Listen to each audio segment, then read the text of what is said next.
right. Injury front, 87 had a ankle, knee, was not able to return.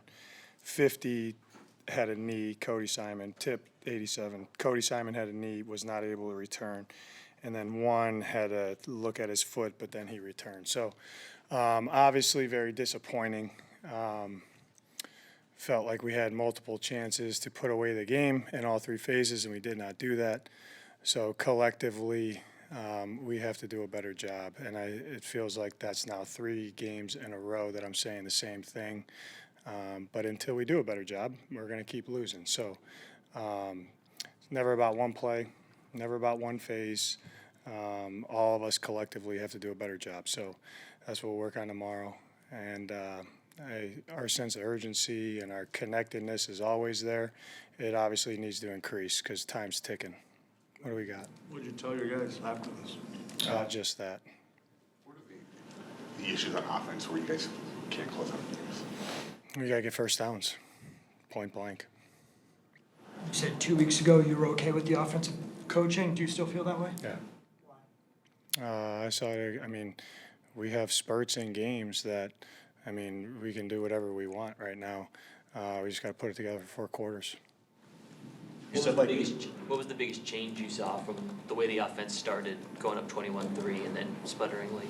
I mean, we generated some explosives, staying on the field, playing penalty-free, not taking sacks, and then we have some penalties that hurt. We get behind the sticks with sacks. The passing game, they made some plays, but we got to stay on the field and convert third downs. That's what it comes to. You got to stay on the field and get drives going. And like I said, we had chances and just didn't do it. How do you explain the level of sloppiness on offense? Yeah, I don't know. It's on me. It's I got to go back to my drawing board and do a better job because it's unacceptable. I agree that, a lot of plays happen, but that one fumble was key. As a coach, what do you say to him? It's never about one play. We have coaching points that I'm not going to tell you guys now. Coach, can you walk through the last offensive drive? What was the thought process? Were you trying to get them to burn time out? Did you guys think Yeah, about we're it? in 4-minute mechanics, but, I understand what we're trying to do there. We just got to look, and did we put them in the best chance, to gain a first down there? I don't know. We got to look at it.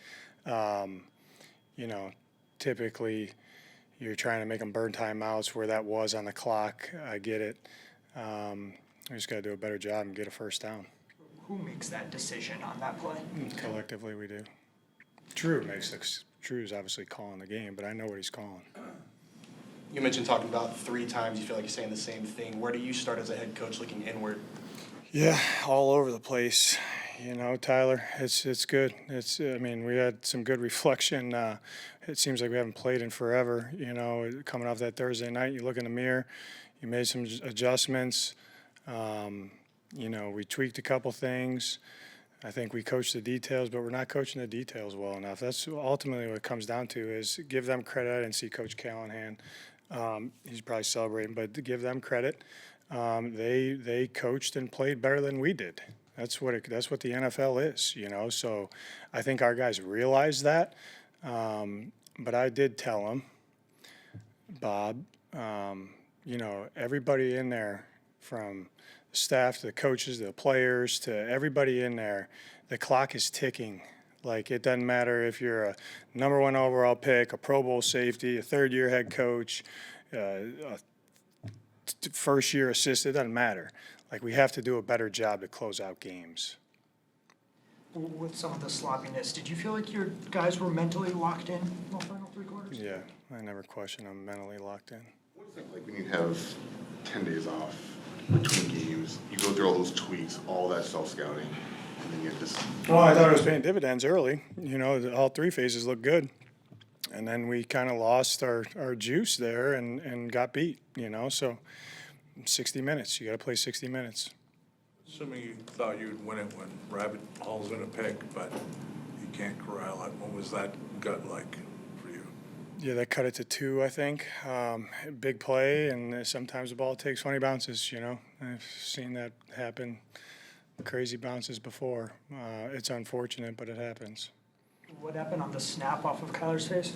I don't know that. I really don't. I don't know what cadence we're on at that point. If the ball came out too fast or if he wasn't ready, I don't know. But that goes into what you're talking about, Teo, is the sloppiness, which if we keep doing that, we're not going to win a game.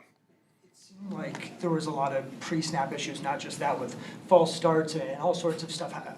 Is that just slop? Like, how do you explain the common thread there? I don't know. It seemed like there were a lot of illegal I know we had formations. one illegal formation, right? I was on a 3rd down coming off the injury with Tip's injury, so we got to do a better job there. Day 1 install, get lined up where you need to get lined up so we can get off the play, and we're all not discombobulated. So it ultimately falls on me to coach better so our guys know exactly what to do on a day 1 install play. You said the guys are still connected in Yeah. the locker room. How do you prevent these 3 tough losses from kind of snowballing? They know if from snowballing, that's easy. You go back right to your process and do it better.